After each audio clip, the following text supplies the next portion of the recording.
Jimmy, how's things, brother? I'm really good. How are you? I'm good, dude. You enjoying today? I'm loving today.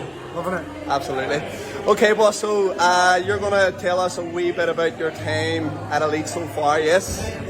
Awesome stuff, dude. So, tell us before we get into it, mate, what were you doing before you came here? So 2 years ago I went to South Africa to the close protection course, so I've been spending the last 2 years working in security for high-end clients. Nice. How was that? A bit of bodyguard roles. It's interesting. Right, okay. The bigger picture sounds better than it is. For me, it turned quite boring, and I just thought walking beside these pretentious people is not what I want to do. Right, okay. Was there ever any sticky situations? There's a few, but we can always get around them, you know. It's just right, okay. think on your feet, act quickly. Holy shit, It was all about the money though. It was just like chase that money for 2 years, and it wasn't exactly something I wanted to do, but at the same time it was interesting when it was lasting. Sounds awesome, like on the face of it sounds awesome. Right, okay, well, so I was talking to you for a good amount, for like a couple of years. So you were on the fence, and I suppose a wee bit skeptical about coming to Elite. Why was that? One, because there was that cheaper side that I could always get access to and paid for in a way.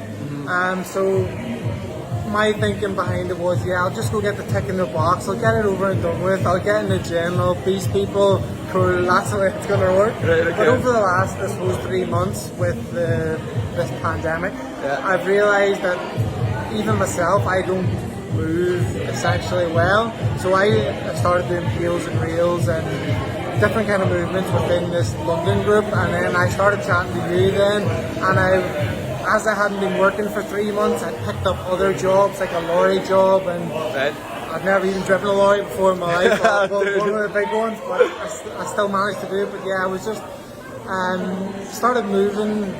Sorry, what was it getting at? I've lost myself. Oh yeah. So what were you? Well, what was it that was holding you back? So you were Sorry. So that I could get it for free, but also like I've been off for 3 months. I don't have the money, but I kind of did. You found it. I found it. Took it out of that bank account, brought it here, and I realised that like these people that are teaching me in London, they have invested in themselves to become a better coach. They know what they're talking about, and they help people move better. And then whenever they're talking to you and they're talking to you about that kind of stuff, you were preaching it to me on the phone, and I was like, this is the guy. Like I need taught by him.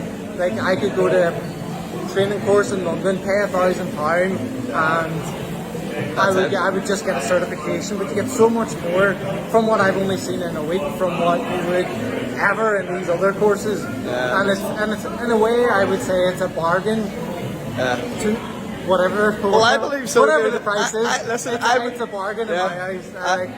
I believe so. When did you realise that you had made the right decision coming to Elite? To be honest, it was even on the phone with you. Like what you were saying to me was just exactly what I wanted to pass on to people, because I know myself, like there's loads of stuff that I lack in the gym. Like you could go in, alright sweet, put on 200 in that deadlift and pull away, but essentially are you owning that deadlift? No, technically not. Yeah. So what has been specific results so far on the course? Specific results? Well, I suppose for you it's been like, you know, and I suppose everyone always says this here, but your big focus is on mobility, right? So I suppose that in a way, but was there anything else that's really stood out for you? The mobility and just I think the sense of wanting to learn in this environment, and how you preach what you've learned from the past. Like you're passionate, and you can tell that from the word go when we come in, and like, look, you've got to start somewhere and build on it. You don't start trying to get to the top of that triangle before you've built your foundation. So the way you've preached it to me is what I'm taking in. Love it, dude. And who would you recommend do this course? I wouldn't say anyone, because that's very easy for me to say. Like, obviously, come in, do this course, and be a far better person to anyone. But you need to have the willingness to learn and to help people And if you don't have that, then I don't think you should be here. But in a sense, you need to want to make a difference to people who come into the gym, and if people are looking like they're going to put their fucking back out, then fucking tell them. Don't be an average personal trainer, you know. 100%, dude. Thank you, boss. No worries. Cheers, thank you.